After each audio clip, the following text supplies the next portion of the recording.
Duck it, Jonathan, duck it. Duck it, Jonathan, duck it.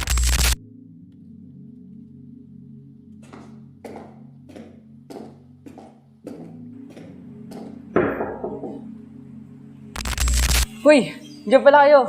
Magandang araw. Ngayon nandito tayo sa Pila, Laguna para pag-usapan natin kung paano nakakatulong ang ICT at ang multimedia sa pagbabago ng ating lipunan. Kaya tara na, samahan niyo ako.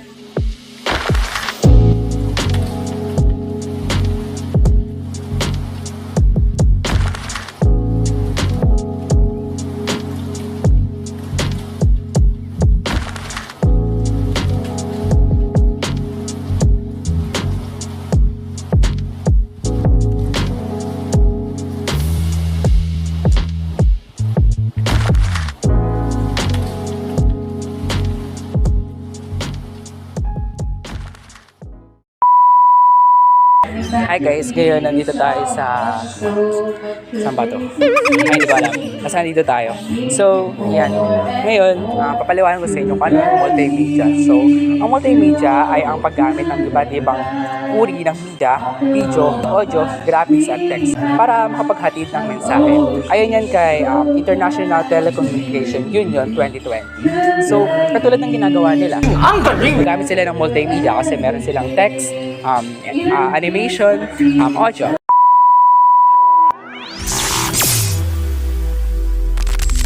Technology has always played a role in social movements, but its impact is even more profound today.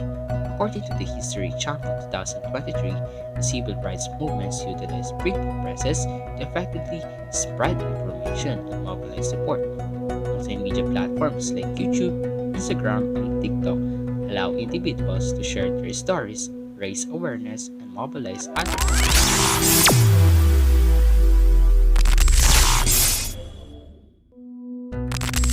As reported by National Geographic 2023, drones are being used to capture evidence of illegal logging and pollution, helping to hold corporations accountable. Social media campaigns are also powerful tools for amplifying the voices of marginalized communities and raising awareness about human rights violation. Amnesty International 2019 highlights the significant role of social media in advocating for human rights. Technology is also transforming education, making it more accessible to people in remote areas and those with disabilities. The World Bank 2023 emphasizes the potential of technology to bridge the gap in education and accessibility.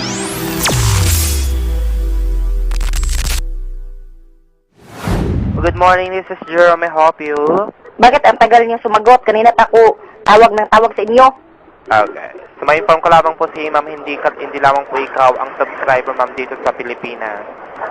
Ganun ba? Ay? Pwede pong magtanong?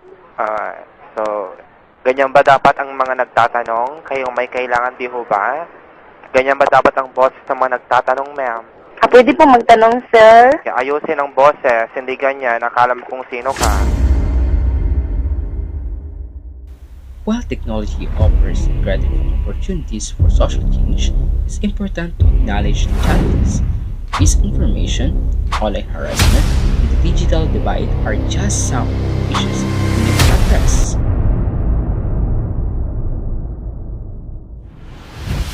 But despite the challenges, I believe that technology can be a powerful force for good.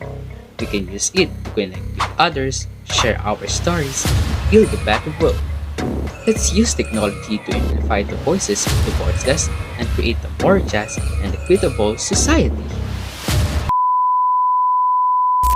So ayun guys, sobrang laking tulong ng multimedia at ICT application sa buhay natin, no? Dahil may mga positibong impacto sa buhay ng mga tao sa ating lipunan pero may mga negatibo din to impact para sa mga tao kung ito ay kanilang aabusuhin at walang limitation sa paggamit ng mga multimedia at ICT application, lalo na ang social media, no?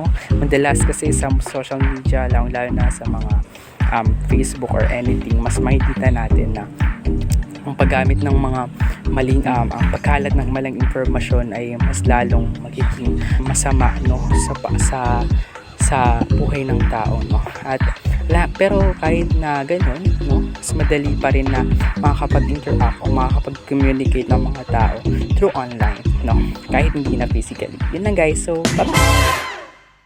Bakit Jonathan? Bakit? Bakit Jonathan? Bakit?